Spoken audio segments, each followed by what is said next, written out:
Hi, so this is my big damn comics haul review. I've got 3 weeks worth, 3 weeks of comics to review because I've had a social life and I'm not used to that, so I've not been able to go to my local comic shop as often as I normally do. Anyway, preamble over. Let's dive in. So I'm going to start off with the only disappointment in the whole batch of comics that I've got. And it's disappointed me so much after I've hyped this new series up big style for the last story arc. This was such a letdown that I don't want to invest in reading it any further. I might collect it in trades, just buy the ones that I want and skip out the others. You'll realise what I mean in a minute. So it's Amazing Spider-Man #6 by Joe Kelly, John Romita Jr., and the worst inker on John Romita Jr. ever, Scott Hanna.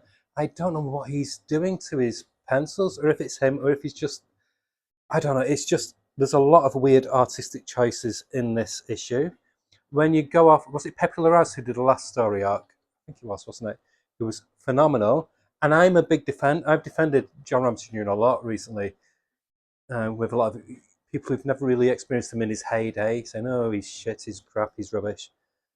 I've made allowances, but there's pages in here where it's just really off. And you're paying $4.99, don't forget, for a bi-weekly comic one that comes out every 2 weeks. I can't invest in that.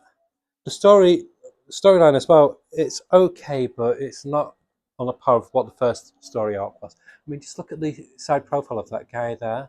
It's just really, really basic. It just feels rushed and it detracted me. The art was such a shift in tone from the last story arc. It pulled me out of the story. It just didn't even. It felt like Joe Kelly's writing taking a dip as well. Yeah, I just didn't vibe with it. I'm sure some people will. It just felt like 10 steps back after they made 10 steps forward with the last story. Um, yeah, it just felt very basic, and it's definitely not worth $4.99. And I hate how the color that a lot of what I used to like about John Romita Jr.'s artwork was the lines, the cross action, the black lines where you could see in his art. Maybe it wasn't him that I liked. Maybe it was Al Williamson, because the work he did with Al Williamson was just perfection. And it just feels like no other inker, maybe apart from barring Klaus Janson, who, if Klaus Janson inked this, I'd buy it at the drop of a hat. But the more modern, stable group of inkers just don't seem to vibe with how his work can be. It just looks empty, and like the colorists fill in the gaps. So, story 7 out of 10, art 4 out of 10, and I'd rather not read a comic angrily every week just for the sake of collecting it. So I'd rather just stop it, shelve it, and if it improves, then go back to it. So I'm stopping it. But that's my one gripe, and I do apologise. I was bored, so I thought I'll do pigtails. I've got bunches. Like, what can I say? I apologise. But that's the only negative. And I do have 3 more Marvel comics, and I'm being positive about these. So next up is one that I've really, really had a blast with, and it's Predator versus Spider-Man, again by Benjamin Percy, and who's the artist? Um, Marcelo Ferreira on ink pencils and Jay Leistein on inks. This book is fantastic. This is how a Red Band book should be. The violence is not hidden at all, but the story is great. He's got the characters of Craven the Hunter, um, Mary Jane, Peter, Spidey, and J. Jonah Jameson Perfect, and he's also got the characterization of and the sinister vibe of the Predators Perfect as well. And I'm tempted to get this. I've not got the other series in the Predator crossovers, but I'm tempted to get this because it's the same team on Predator Kills the Marvel Universe. Yeah, I really enjoy this. It's an easy 8.5 out of 10. It completes next issue, so it doesn't overstay its welcome. And Marvel, once you've finished the crossovers, give Benjamin Percy an ongoing Predator comic. he just knows how to do a good thriller. It's perfect, perfect, perfect, perfect. What am I doing today? Oh God, I think I've had too much sleep. So it's 8.5 for that. And then one that I didn't pick up when it came out, but because it's been a light week this week, I picked it up this week, and it's Death of the Silver Surfer by Greg Pak and one of Ram V's favourite artists. Well, I hate how to do um, credits now, and Sumit Kumar on art. Art is gorgeous, and Greg Pak does a grounded cosmic story really, really well. He's got the voice of Norrin Rad, Silver Surfer, perfect, and the podcasts are intriguing. It's a good, tight book. The this could be my favourite cover out of all the comics as well. Just adore that cover, very eye-catching. I really enjoyed this. I wasn't going to be buying this, but I do like the Silver Surfer. The only reason I wasn't going to buy it, I hate how Marvel don't invest in taking chances of having an ongoing series too often. It's just I think it's a 5-issue series. Make it an ongoing. I want Silver Surfer as an ongoing. I miss having an ongoing Silver Surfer. I love a good cosmic Marvel comic. But saying that, I had a blast reading this. Really, really fun. 8 out of 10. And I will be carrying on. And then one I've been cautiously anticipating, Captain America #1 by Chip Zdarsky, Valerio Schiti, and Frank Martin on colours.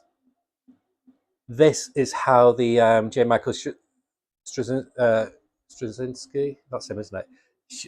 Story comic should have been. It's the only thing I don't understand why they've got to do it back at the beginning when it came out, because it really messes up with Marvel continuity as well, because it's like now they're going to retcon all the massive events that have come out in the whole of Captain America's history and all the other comics, because it has a knock-on effect on all the other comics.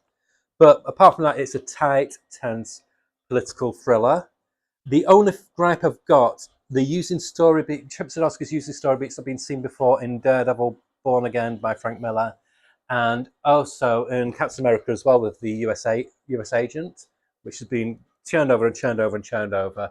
With the Born Again one, I'm referring to the guy with the flag on his face. Was it Newco or whatever he was called, where he was a soldier. He viewed himself as a patriot, and you've got corrupted by the government, and that's what we're doing in here. There's like a parallel Captain America who's being trained up while Captain America is still on ice, literally.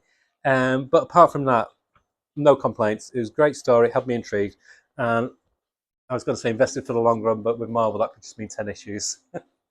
But yeah, 9 out of 10, really good, fun, solid start. And then the final issue of Epitaphs from the Abyss by EC/Oni. Great Liber Mejo cover there. This, they finished on a high point with this. Why am I smiling? Because I love this series because, yeah, this issue is finished, but they're doing what the old EC trick is, where they stop one series and they bring out another one. So next coming out is Catacomb of Torment, which I'm going to get. And I think Cruel Universe is coming out for Volume 2 as well. But they finished on a high point. All 3 stories are really good. First one's by Mike W. Conrad on writing, Alison Sampson on art. Second one is by Matt Kint and Klaus Janson. And the last one is by writing and art by Tyler Crook. First one is the weakest one because I worked out what was going to happen after the first page. But it was still good. And the art was a delight. Second one, very, very on the nose politically. I can't say any more than that, but you need to read it. And I agree with the sentiment. It's a grim, grim story because of the political climate, but it's a necessary story. And the third one by Tyler Crook was just a chef's kiss perfect EC homage. It had that classic spooky vibe to it. And it was about an obsessive, abusive mum and the effect that she had on daughter, even from the grave. And yeah, perfect. 9 out of 10. A real high note to finish a really fun, very interesting series, Epitaphs from the Abyss. I do recommend you pick up the collected editions if you're not been buying this. It's such the whole range of the relaunch EC titles has been such a joy to read. And being from England, where we love short stories. We're raised on weekly anthology comics, so yeah, brilliant, fantastic. Moving on to DC, I have to start with four Absolute comics. So the first one is Absolute Martian Manhunter #4 by the regular team of Dennis Camp and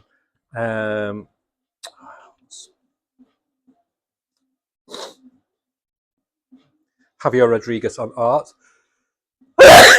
And he also does the colours. I was just reading it. I know some people haven't vibed with this. I adore this comic. And this issue for me was wonderful. From the very first page, I get where they're going with it. And I love it how it's all, how the White Martian and the Martian Manhunter are like creatures on a 4D plane. So they inhabit your brain, they inhabit the atmosphere. They're not, you can't physically see them. But the art, oh my god, the art is beautiful. And like I said, I vibed the story. It had a real classic feel. It was as if it reminded me of a classic Will Eisner kind of vibe, the storytelling trope. Because Will Eisner did that, especially he did a series called Lost in Space, I think it was, or something about space, which had this kind of vibe. So what I'd say it's Will Eisner on crack. But because the first few issues I really enjoyed, but very much so it's come into its own in this issue, and everything about it worked. I loved the way that it's exploring how it's become so inhabited by this other being that it's affecting his whole life. He's just losing his humanity. He's lost his relationship with his wife, and the colours show the change in moods. Everything, you can just feel this ongoing pressure through the use of colours and the ongoing feeling of everything's like a powder keg that's just about to explode. And I think that's where it's going to happen with issue 6, because with issue 6, it was only meant to be a 6-issue series originally, but this issue, if they're here, put my teeth back in, with issue 6, it'll finish this first story arc, and then it's going to have a break for about 2 months to give time for Javier Rodriguez to obviously do enough issues so they can have a constant run, and they'll do another 6 issues after that. And obviously, if that's popular enough, which looks like it will be, they'll carry on and most likely do another month, a few months gap, and then another one. So I love that work model because we're not going to lose the creative team. But yeah, 9 out of 10, wonderful, wonderful comic. Next up, we've got Absolute Flash #4 by Jeff Lemire, who is one of my favourite writers. But it's not got a regular art team this time. This time it's A.O. Kaplan instead of Nick Robles. Nick Robles does the cover. So the art is a big departure in style, but it's still good, but it is very stylistically different to Nick Robles. But the story has moved on a bit. I kind of like this mixing of slice of life with the ongoing mystery of his dad hunting Wally, and him just slowly developing his powers. I'm in a weird kind of way. I'm kind of pleased that they're not rushing it. Some series, I think, oh, hurry up for God's sake! But for this one, it seems to work fine, which is weird when it's about the world's fastest man. But it just works for me. Just the whole thing works for me. So I'm enjoying this. 8 out of 10, really good fun. One that I'm hot and cold about is Absolute Green Lantern.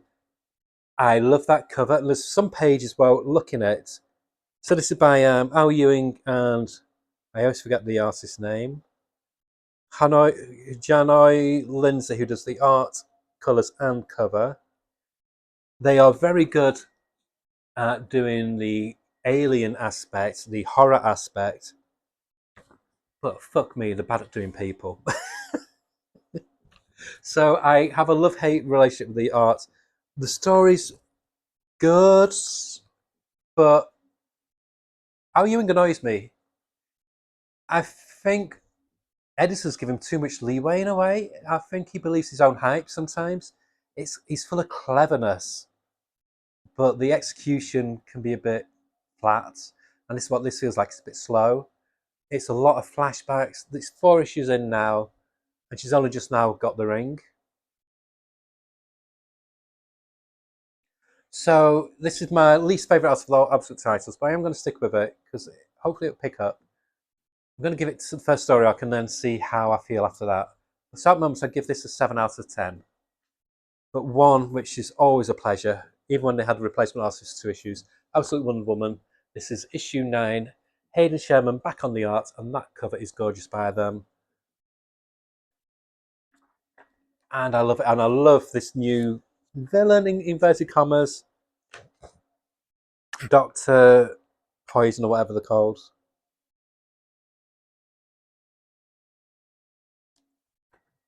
What I like about this is how Kelly Thompson does this. She subverts how heroes normally do fights with supervillains. It's not always just punching. There's other ways to solve the problem, and each page is a wonderful puzzle piece by Hayden Sherman, like they've been doing with each issue, and they just keep on getting stronger and stronger with what they can do. Like when she walks through the skate here, it's just so dynamic, and the colours by Jordie Bellaire are a delight. They are one of my favourite colourists, and yeah, I'm just vibing on this comic big style. Always a joy. 9.5 out of 10, a near perfect 10. And then another comic that I love since Chris Condon's come on. This is my version of Green Arrow. I like it when it's a street level hero, and that cover is just wonderful. So this brings back. This is another fun team up with Speedy or Red Arrow. Is he called Red Arrow now? Arsenal Red. I lose track of what it's called, but you know what I mean. And yeah, it's just great. And it nice little tip of the hat to the classic Green Arrow and Speedy of old storyline when he had the drug problem, and that's what he set up in this. His ghosts come back to haunt him literally, and yeah, it's a tight little thriller. You don't need to have read the other story arc. This is a good jumping on point if you want to give Green Arrow a try, and I give this a 9 out of 10. And oh my god, what a beautiful comic! Resurrection Man, Quantum Karma, happiness mixed with sadness. The sadness being that, fortunately, we'll see the remaining art of Butch Goose, Jackson Goose, in each issue of Resurrection Man, but as most people know, he sadly passed away a few months back. So it's a nice tribute to him, and the art by the regular artist of Anand RK, who Ramvee's collaborates with on a number of titles, is just weirdly dreamlike. People slightly distorted, but in a cool way. It's ugly and attractive at the same time. And the storytelling moves on in such a way. It's kind of like a thinking man's Eternal Warrior. Um, I don't want to go into too much because there's a lot of big reveals in here about who the mysterious character is, who our current incarnation of Resurrection Man has met up with. It's just great. It's like I'd love for Ram V to do a Doctor Who comic. Put it that way. He does really good cerebral sci-fi, and yeah, this has been a pleasure. I really enjoy this. It's not a quick read, but why should comics be a quick read? You're paying $4.99. You want to get a comic that you can savor. That's why I love things like Watchmen, V for Vendetta, because it's a comic if you speed read it, you miss fucking loads. I need to stop, but I like swearing. Sorry. Um, but that threw myself off then. Yeah, I like comics that yeah, fun, quick, wham bam superhero comics. I'm going to be mentioning one of my all time favourite comics soon, which is like that. They're great, but sometimes you need something that makes you just have to digest it a bit more and chew over it a bit more. Once you've read it, you kind of think about it and you go back and go, okay. And that's what this is. 9 out of 10, wonderful. I adore this comic. Out of all the comics, get all the pretentious ones, the clever ones, the team books, the cool ones, the Ghost Machine ones, everything. This is the one I always whenever this is out, this is the one that I always read first. It's just fun. This gives me the same kind of excited feel I used to get when I used to read Claremont and Burns X-Men back in the day, and when he moved over, when Paul Smith joined especially, and or when I read New Teen Titans by Perez and Marv Wolfman. This is perfect team superheroics. There's no other superhero team where they get the dynamic of soap opera, interpersonal relationships, and an ongoing mystery and action perfectly mixed. And I really adore the arts of the returning artist. Some people don't like him. I love them. Diogo, yeah, Diego. We just call him Diego O. Diego O. And of course, it's Jeff Lemire on the writing. I adore his artwork. He reminds me a bit of the Flash artist, but as if he was inked by Tom Palmer, the one who used to ink Avengers comics. It's got that kind of retro classic feel to it. I just love it. I adore that kind of art. It's kind of like a chunky art. And yeah, I adore this comic. 9 out of 10. It's just great. It's moving on the storyline. I'm not even talking about the plot. I don't care. I love the whole comic. 9 out of 10. Wonderful. And another comic I'm having a blast with. I stopped it to see if it would get better, and I'm glad it did because then I read about 5 issues all at once, and wow. This is Nightwing, done by the new team of Dan Watters and Dexter Soy. I enjoyed Tom Taylor's, but this is much more my kind of vibe on Nightwing. And Dan Watters is really settled in now with this current story arc. I'm not going to say who this is because it's genius who it is when it's revealed who it is. So you think at first, oh, it's got like an eldritch terror. It's kind of like a H.P. Lovecraft monster. Far from it, but it's a clever way of doing it. Oh, it's just wonderful. This is what I want in a Nightwing comic, and he brings in the absurd but makes it grounded, which is a hard thing to do, especially when you think of so many absurd villains and tropes in comics. Very, very clever. Yeah, I would give this an easy 9 out of 10. I do recommend people buy this. You can get the first story arc in a collected edition at the moment. And then one comic, wow, New Gods #7. So it's the regular team of Ram V and oh fuck's sake, Evan Cagle. But Travis Moore does the first few pages because the Teen Titans in the first bit.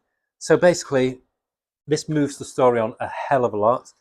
Now the new gods have crash landed on Earth, and in the current crisis and climate, especially in America with ice and that lot, it addresses that head on about how intolerant a lot of parts of the world have become now with people from different places, especially now with extraterrestrials. Um, but it does it in a very stylish way, and I love how I'd love him to do a John Stewart comic. My God, Ram V understands John Stewart, and he does the classic trope of Hal Jordan being. He's always been. I like Hal's never been my favorite Green Lantern. He's always been too much leaning to the right for me. I mean, hello, there's no way I could be right wing, but and it just sums up John Stewart's personality perfectly in 2 pages, and it was just a chef's kiss moment. And I don't want to say more about that. You need to read this. It's really moved on, and it's set up the stage now for the next story arc, where they're now on Earth. What's going to happen? But it's still got the ongoing big plot thread going on as well. Yeah, just a masterpiece in storytelling, visually, and Alexa, lower volume, and in writing as well. Just real joy and good, really good, solid book. Oh god, scuff. Oh fuck, I'm not going to sell it. So 9 out of 10, wonderful. And another comic that never fails to delight. The only thing I don't like is that cover. It's clever because it's got the faces reflected, but yeah, it's the only one I've not really vibing with that cover much. But Batman and Robin, Year One, Issue 8, by the creative team Mark Waid and Chris Samney. That art, easily one of the most consistently beautiful comics, month after month. I was going to say it's my favorite Batman comic, but it's a lie. There's so many good Batman comics at the moment. DC are on a creative high with all the comics. I've basically just cut down on what I'm buying from DC just because there's such a glut of good stuff. And so some now I'm thinking I'll just get trade. So that's what I'm doing with Superman. I stopped the whole Superman range because it's just too expensive to get everything. But I'm so invested in all the Batman titles for about 6 years now that I can't stop the ones who are really invested in like Detective and Batman. and I've really enjoyed these big maxi series like this one and Dark Patterns as well. But yeah, Mark Waid understands Dick Grayson, and I love how he's writing Clayface. Clayface normally is a joke character. In this, he's scary, he's sinister, he's a brilliant, great villain in this. Yeah, 9 out of 10, wonderful comic. I am having such pleasure with this comic. Covers by the regular normal artists and Mikhail Janin, isn't it? But Lee Garbutt's doing this storyline, and it's a very Harvey Bullock centric story. But in this one, Penguin's in here.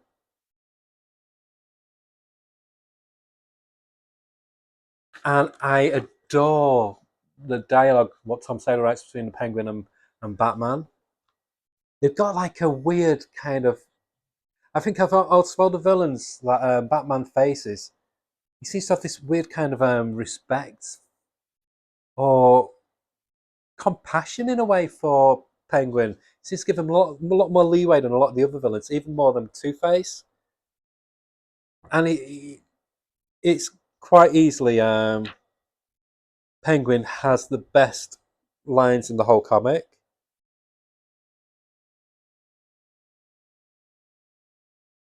Oh, it's just great. I'm sorry, I'm rereading the comic again to myself here. Uh, but yeah, it's a nice little intermission story with the overarching one, what they developed last time with this miracle drug that made people age a lot slower, but it turned out they were getting the the ingredients that they needed for that drug from young people. Um, so, so they're like still the big bad, but this is a nice little departure for a bit, and it's fun. 9 out of 10, wonderful book, and something I had years ago. I've now got it again because I lost. I've told this before. I lost all my comics years ago, um, so I've repurchased this Batman Ghost. It's the last in the Legend of Dark Knight Halloween specials. Great. It's kind of like a Halloween spin on a Christmas Carol, but instead of it being Scrooge, it's Batman, and it's gorgeous. Gorgeous Tim Sale art. Jeff Loeb, when he was to himself, he does good Batman. When he's not with himself, he flounders, and this is just wonderful. 10 out of 10. We're back with Ivan Reis on Hyde Street. I didn't mind the filling artist. Was it Francis Portavillo, somebody? But it's nice that our boy's home. Ivan Reis is really good. I mean, I never thought I never visualized of Ivan Reis being able to do good horror. He's proven me wrong. So this is basically like Twilight Zone by way of Nightmare on Elm Street. It's the only way I could really describe it. So it's moving on with the storyline in a fun way. Um, I mean, the Boy Scouts, he's such a great character. And I like how they're fleshing out his character much more as well. I've always had a big, I don't know why, I've always had a big affection for Frankenstein-like monsters in comics. I like the Frankenstein's monster was it Marvel years ago, and then the one that they had in Creature Commandos, and then of course um, Frankenstein Agents of Shade as well. So I've always had a big like not attraction, but that'd be weird.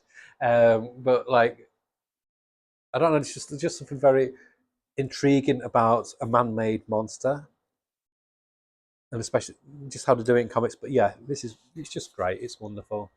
There's a nice subtle twist. What will be affecting the Boy Scouts in issues to come? What they're going to address? And yeah, really enjoyed this. A good solid 9 out of 10.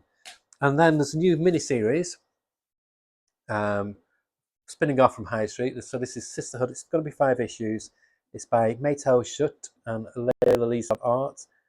I've not heard both creatives.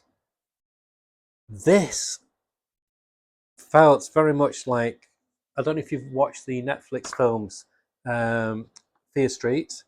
It had that kind of vibe. So it's got like almost like a 90s teen horror film kind of feel to it. So this is just like setting the scene for the main story. So like I said, it's going to be 5 issues. Something happens to these two girls. Like there's two girls that are inseparable growing up. They have there's a turning point when they're younger. where one of the lives drastically alters and it brings the bond even closer. And then something tragic happens later on to one of them. And that's like kickstarts the main storyline, and it ends on the where the main story is going to erupt in the next issue. So it was good. It just felt a bit lacking compared to the other Ghost Machine ones, because the other Ghost Machine titles have such a stable of experienced writers and artists, whereas this feels new people try testing the waters kind of things in comics. So I'd give this a 7 out of 10, but I do have faith in Ghost Machine, and I do think that next issue will be a bit better story-wise. But talk about a perfect comic. Geiger, number 15. Cover, wonderful. So this is basically the big climax between the Radioactive Man and the Radioactive Woman. I think I've been possessed by Geeky or Hog today. And just checking I'm still on. And yeah, it's explosive, literally. And it finished that kind of like story arc, but then it opens up the next story arc. It's great. I mean, I don't think I've never not enjoyed Geiger. It's a weird wasteland western, post-apocalyptic western with superhero tropes. 9 out of 10, wonderful. Another one that could be a consensus for cover of the month. I don't choose my covers at my comic shop. I just pick up whatever they've left in my box. And so they're giving me the alternate cover for Exquisite Corpses number 2, which is really, really beautiful. Yeah, I'm enjoying it. It's good. So it's not. It's gonna. I think it's kind of like a road. It's gonna be like kind of like Silver kind of thing, where Michael Walsh thinks like overseeing the whole thing, and James Tynion on the periphery. But there's going to be different writers coming on, different artists. So this one is written by Michael Walsh and James Tynion, and then arts by not just Michael Walsh but Mariana Ignace, with Michael Walsh, I think, doing like the inks and other and bits on pages. But it doesn't detract story wise. The story's good. It is very Purge like, where there's the you have different states battling for power of America, and these rich guys enlist, each have a serial killer that basically goes around doing a purge, killing people, and the one who racks up the most kills, um, that state wins governing America. I think. But yeah, enjoyable. But I'm going to give it a cautious 8 out of 10. I want to see how it goes when a new team comes on. But one comic that I constantly love, I adore. Not enough people talk about it. I adore that cover as well. Some covers I can't show because they are quite risque. This is World Tree number 15. Can't believe it's been 15 issues, by James Tynion and Fernando Blanco. What I love about Image over any other company is they take time with the comics.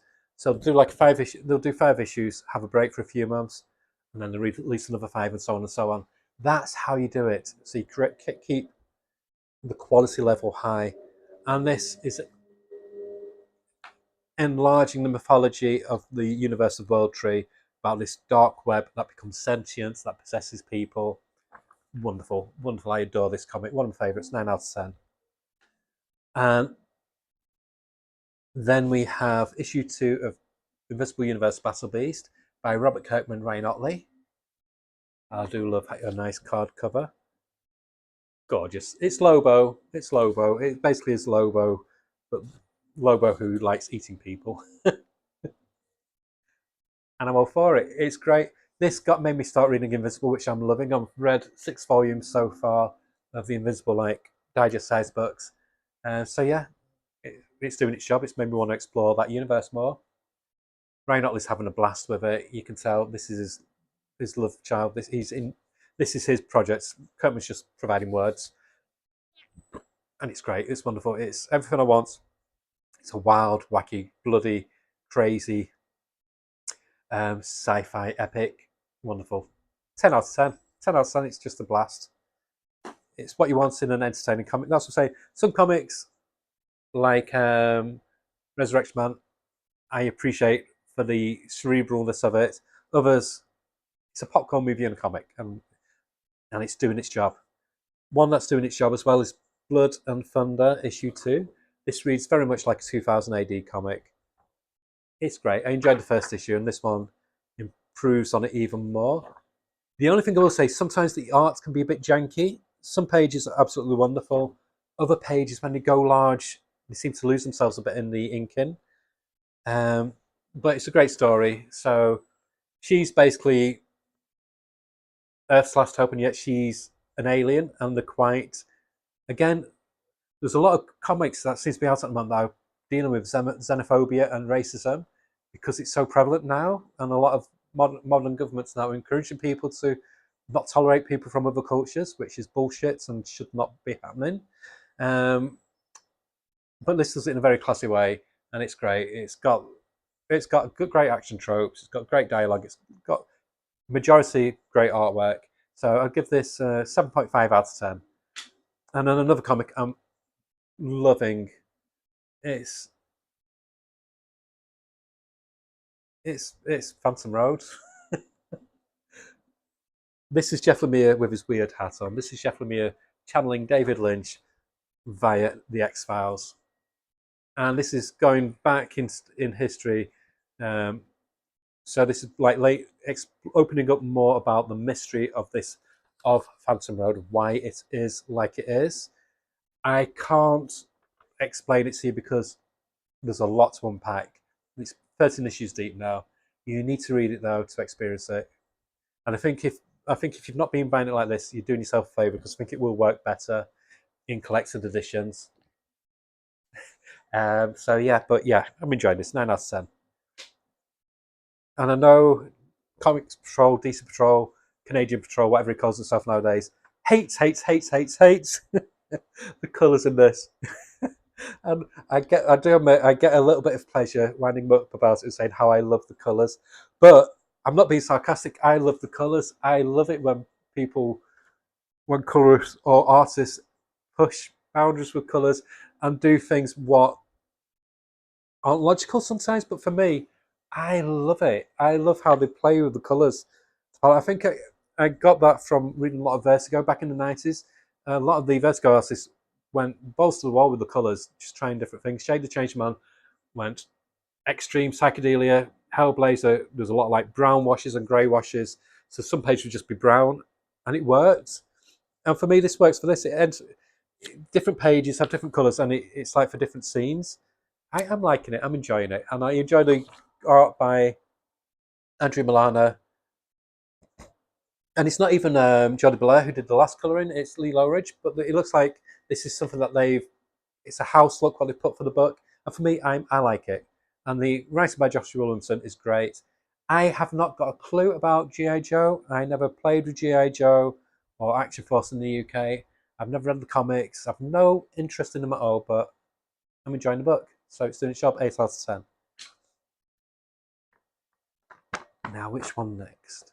I'm going to go for this one. So, Feral, number 14.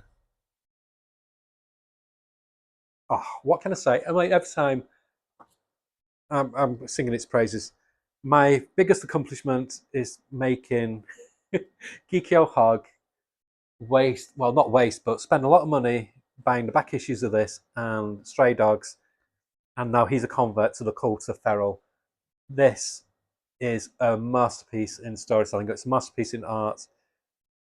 It it's a book about cats, and yet there's more humanity in this book, good humanity in this book than you read in any other books. What you can read almost. The characters are real. The relationships are real. The jealousy, the backbite, and the fighting's real. Everything about it's real. The threat and the tension is real. The urge for survival is real and prevalent and heavy. It's just great. There's never been a dull issue, and they're now in this big warehouse. Thinking, oh, it's like Sanctuary. They've got all the cat food, all the toys, what they need, everything that they need. It's got to be perfect, but sometimes something's not always what it looks like on appearances, and they realise there's a cost for living this place, and the cats are already there that are there are not like them. They're weird as fuck. So yeah, I love this. I'm going to give it a 10 out of 10 because it can't improve on itself. It's just a great comic, and I like how they got like a little thing at the back. How the people sing the praises, deservedly so. They deserve to pat themselves on the back. They're doing a really good job. And then, hold 1 minute. One comic that I'm enjoying it more and more each issue, and I'm pleased to find out that it's going to be a series. It's going to be breaking, and another series coming out. Bug Wars #5 by Jason Aaron, Mahmoud Asrar, Matthew Wilson on colours, and Becca Carey on letters and design. I know this is quite a divisive comic. I know some people don't like the comic. I adore this comic. It's one of my favourites. Yeah, it sometimes can be text heavy, but it's not unnecessary text. I like it. It's a meaty comic, but the concept's stupid, but it's my kind of stupid. I'm too deep in the video now to scrap that. But what I mean by that is, I was raised on pulp sci-fi. Back in the 70s, New England Library did these slim volumes of Edgar Rice Burroughs and other pulp writers. So I devoured as a kid, but as well as reading comics, I devoured Doc Savage. I devoured Carson of Venus and John Carter of Mars. And this is that kind of flavour of John Carter of Mars. But I mean, John Carter, there's no logic that he could think about himself going to Mars and did end up in Mars. I think that was John Carter. It's either him or Carson of Venus who did that. And this is the same kind of thing where he shrunk down to mite size, and there's this whole like civilization of different bug people, and a bit like Micronaut kind of people. And I loved Micronauts as well. And there's a series of books when I was young, what I remember, and it was like this, where there's this small family. It was kind of like a science fiction version of The Borrowers, and it's got that kind of vibe. So I don't care about there being no logic, about not making sense.